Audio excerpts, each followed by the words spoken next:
We're both wearing black and grey. Matching. Anyways, welcome.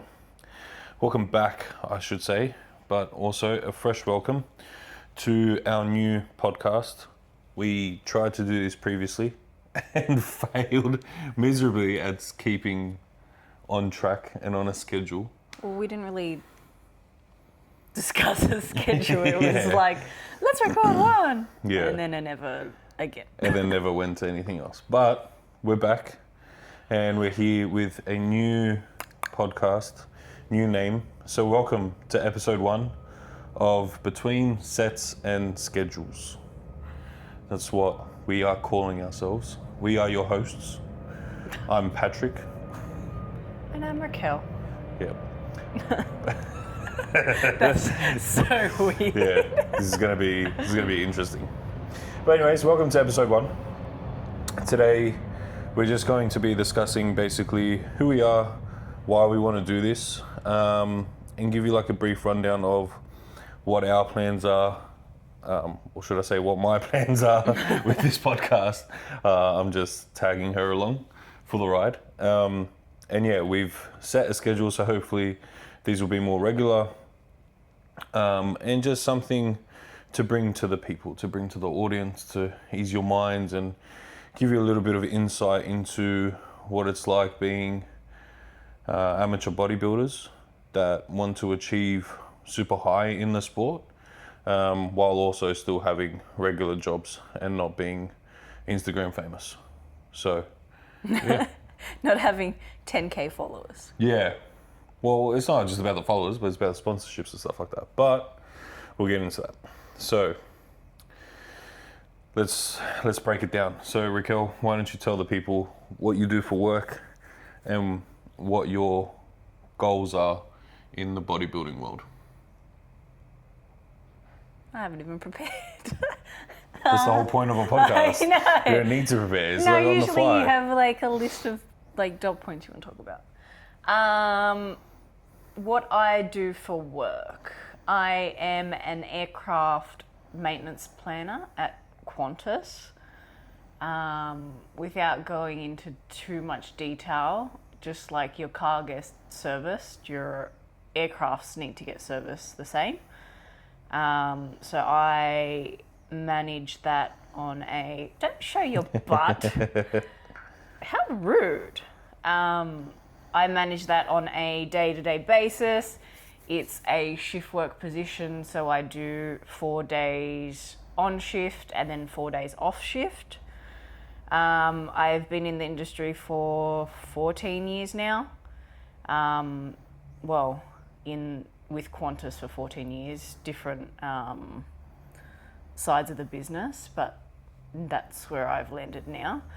And what was the other question? What do I want to do for bodybuilding? Like what do I want to achieve? No. I can't remember what my initial question was. But I think it was something about what do I want to like achieve. so your job, right? So you just mentioned you work 4 days on, 4 days off, right? Yeah. Which I don't classify as actual work. It is. Which we'll get into. But how does that help your bodybuilding lifestyle? Well, it's a work-life balance. So on my days off, I pretty much smash myself at the gym. Smash. But also like when I work as well, it's like my escape. So I'll go in the morning, get all my anger and frustration out at the gym, and then go into the office and do my desk job for the 10 hours that I'm at work. So pretty much I'm, what do they call it? Sedentary? When you're sitting down all the time? Yeah, sedentary. Yeah. I'm pretty much that for the 4 days that I'm at work. So yeah, the gym's just my way to keep fit and help my mental health. Yeah. Yeah. Cool. So, anyways, I'm Pat. Anyways, let's talk about the real person here. No. So, I am a chief project manager at a construction company, and I also run my own company on the side. my work kind of never stops, but kind of does at the same time.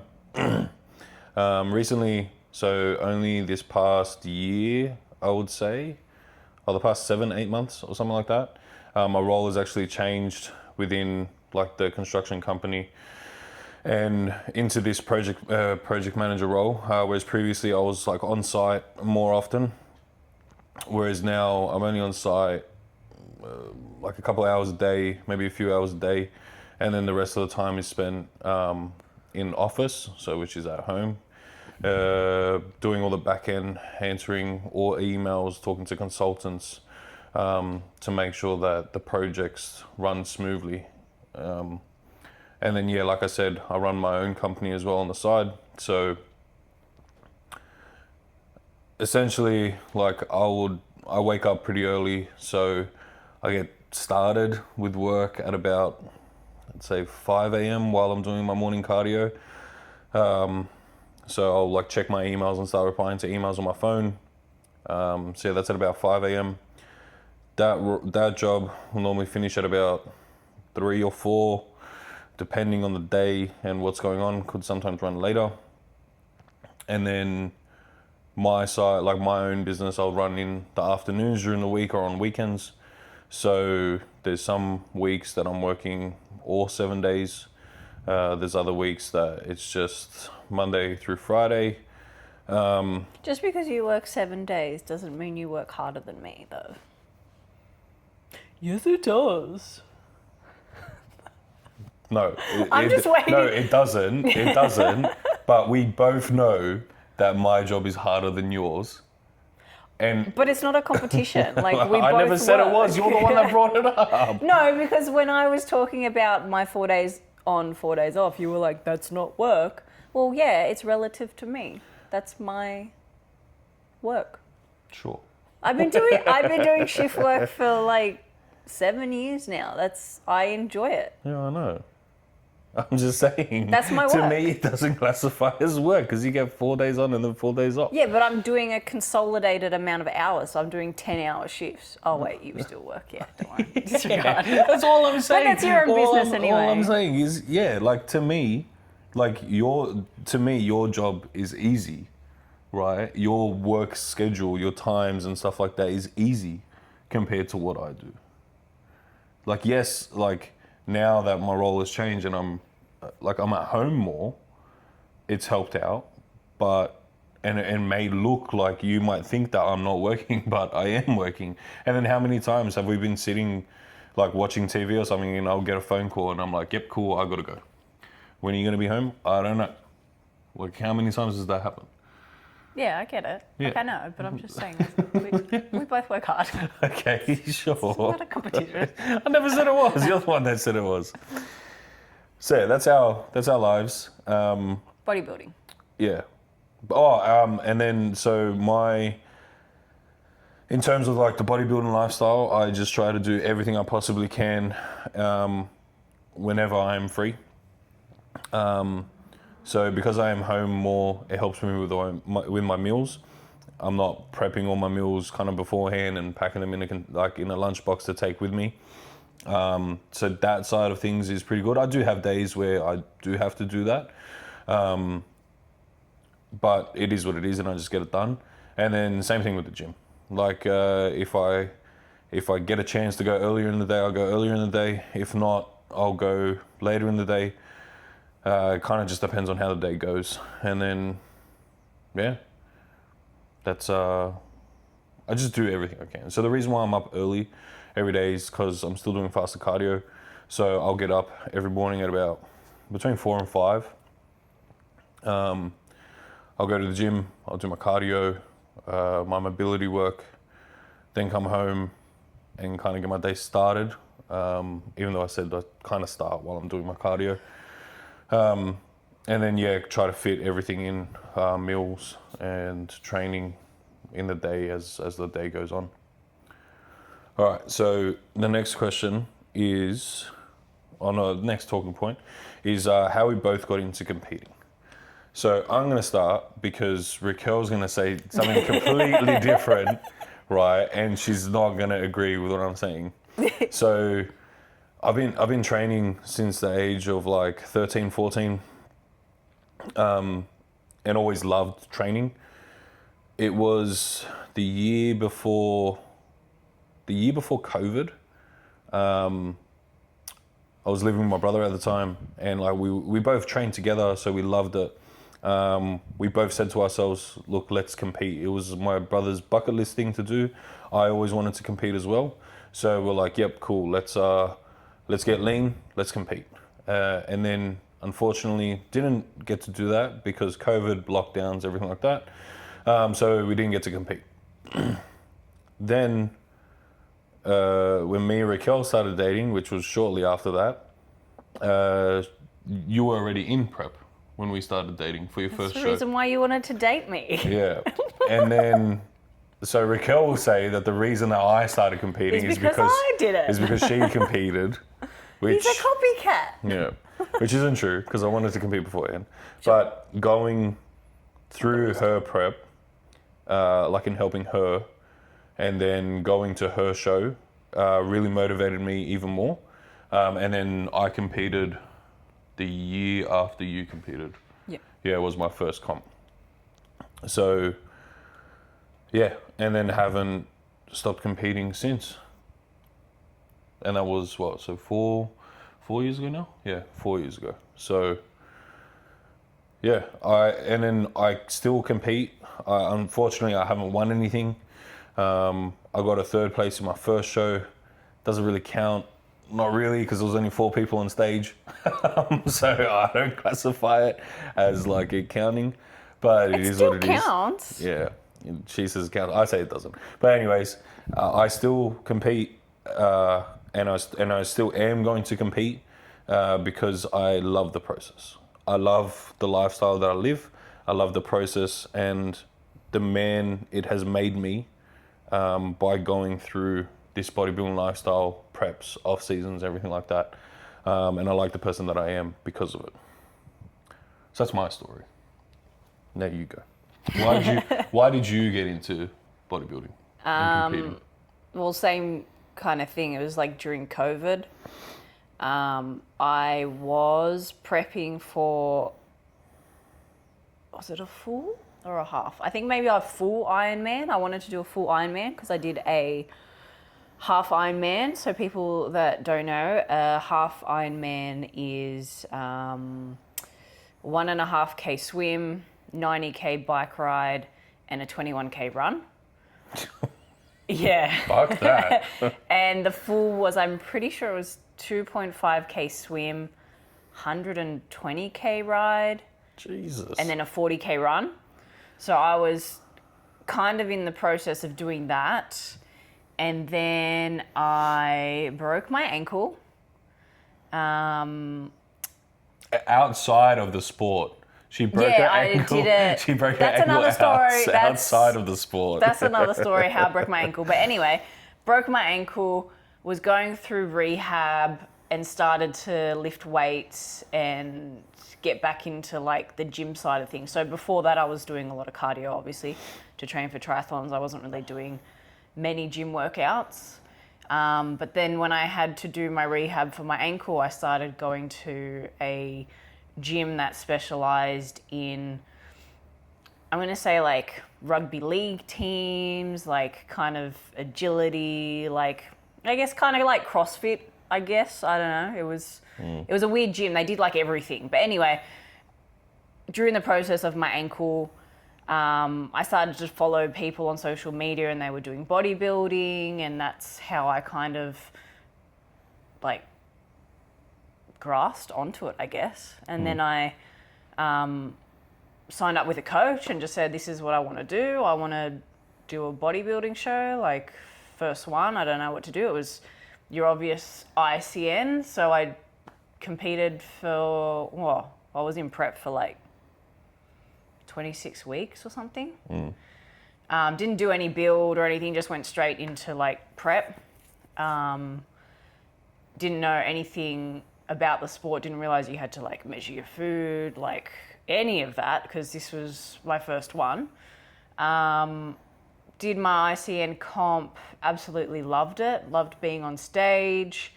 Didn't really place how I wanted to, but still it was my first one and it was a good achievement, so I was happy. And then But that was your first one, and then you competed, what was it, 2 weeks later, 3 weeks later? Yeah, so I did the Sydney show, and then I did the state show, and then I think, what did I get, like third or something? Yeah, you got 2/3, didn't you? Yeah, so my first... Out of way more people, not 4 people on stage. There was more people that she was competing against. So her thirds count. Yes. But yeah, my first one, I got disappointed because obviously I didn't get any medals. I just got like the participation medal, so I was a bit annoyed. And then 2 weeks later, I leaned up a lot more, got some placings, and then that kind of lit a fire in my belly. And then, the rest is kind of history. It's just been the lifestyle ever since. Like, people think it's crazy that you weigh everything and you're still in that little mindset of like prep and bodybuilding and like this is how I live.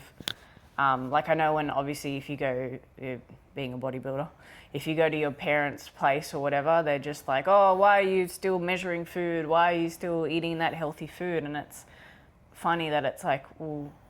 That we're the weird ones because we do that, yeah. But I prefer it. Like, I rather eat the same thing every day that I know agrees with my body.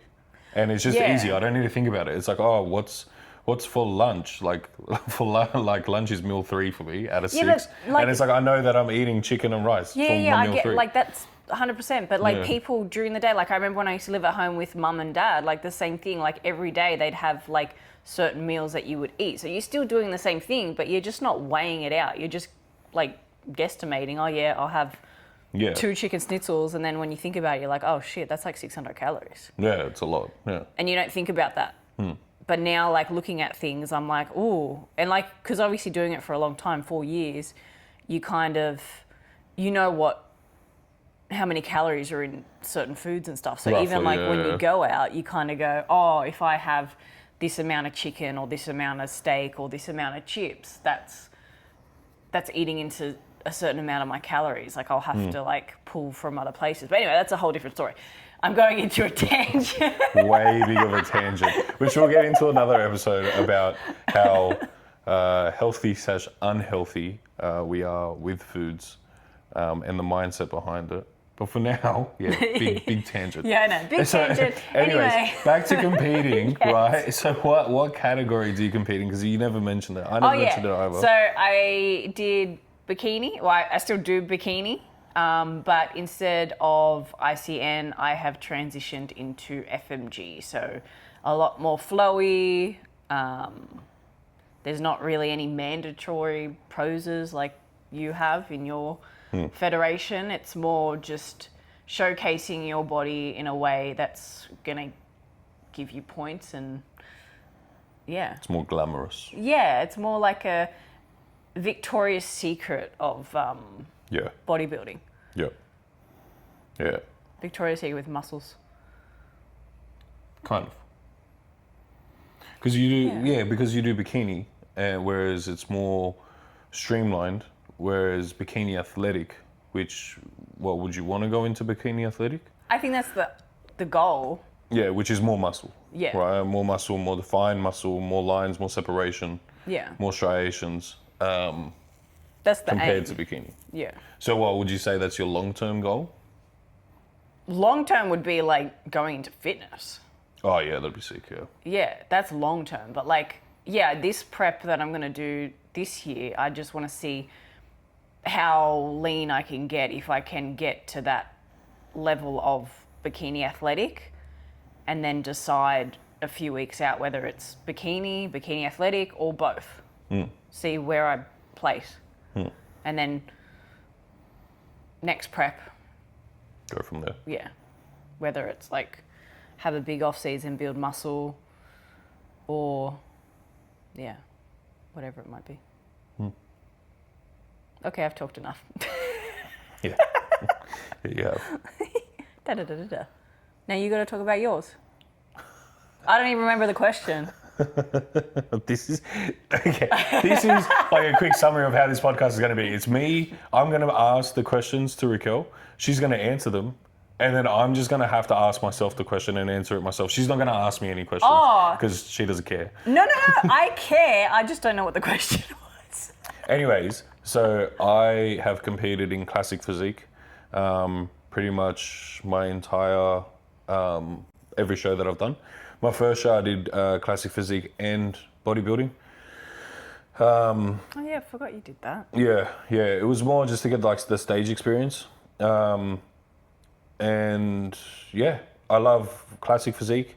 I don't really think I have the right flow for classic physique, and the right body structure for classic physique. Like my muscles don't flow the way that a classic physique should be. What do you mean?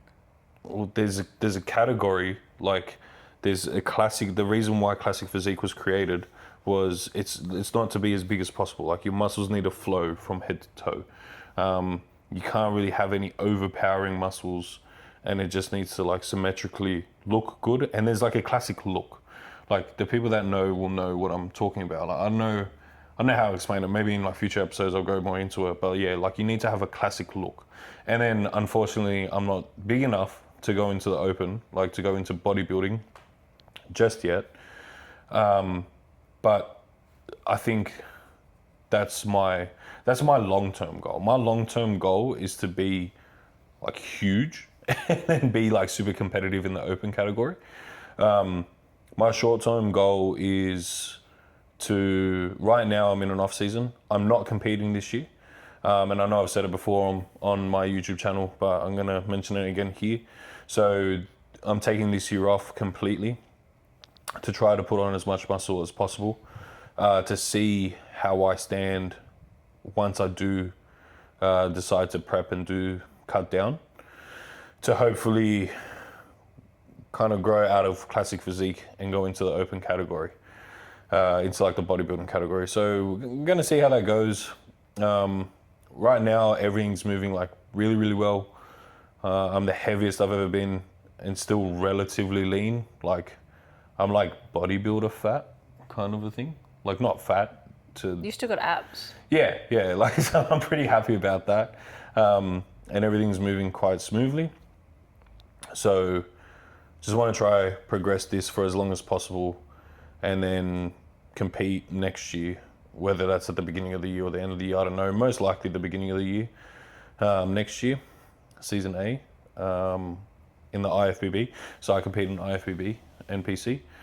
So unlike Raquel's, it's basically what bodybuilding is.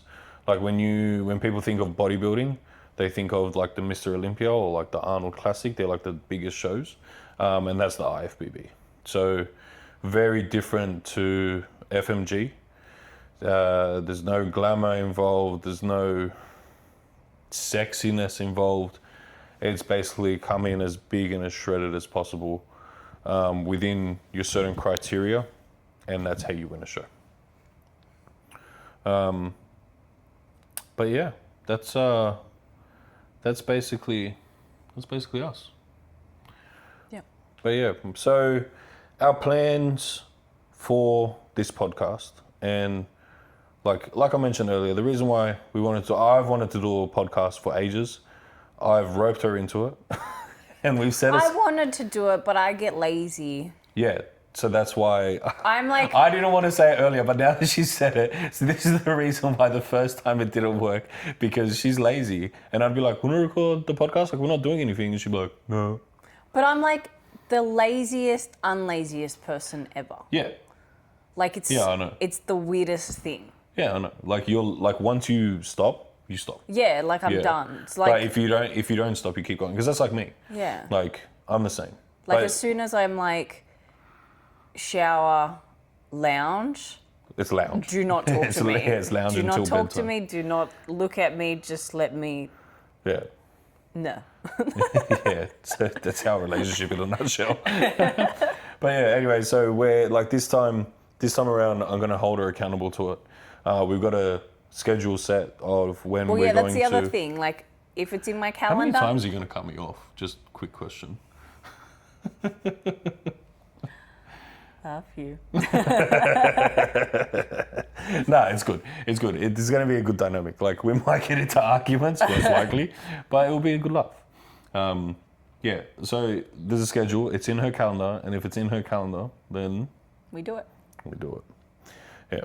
And then, like my plan for this podcast is just to show, like I said, just to showcase a side of the bodybuilding lifestyle that we create and how we want to achieve the best possible outcome for ourselves within bodybuilding, while also still having normal jobs, still going through normal day stress and life stress and everything like that, which everyone does.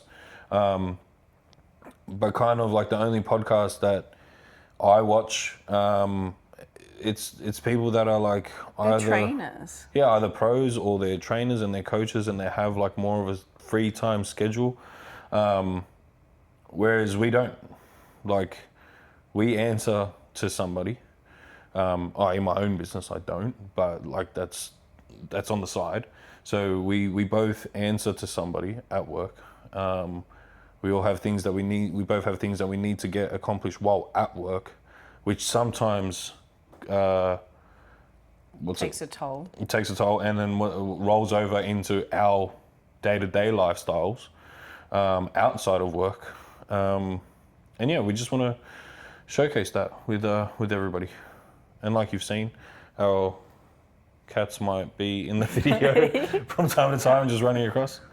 But yeah, I think this is a good episode one. Just a quick, brief intro into the podcast, and then next episode we'll get into a few more details, and we'll go from there. Who knows? Hopefully, maybe we can get some guests on in the future. Yeah, maybe. talk to the cats. Yeah. No, you already do that too much, my crazy cat lady. But yeah, we'll see kind of where it goes.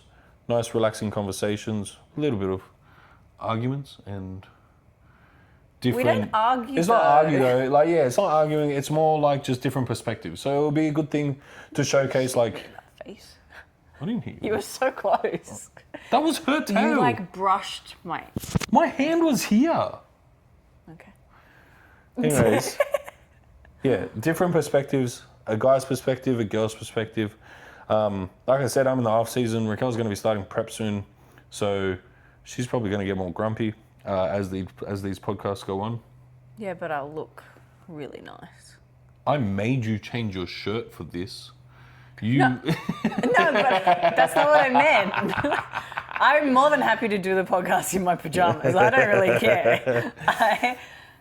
I meant like, because I'll be leaning out. Oh, right. Right, gotcha. Yeah, I'll get more moon face and you get more slim face. Yeah, I'll be like dead face. Yeah. Well, that's it. That's episode 1 of Beyond Sets and Schedules. Oh, sorry, not Beyond. Between Sets and Schedules. Yeah, you don't even know the name. And yeah, we'll catch you guys soon for episode 2. That's it.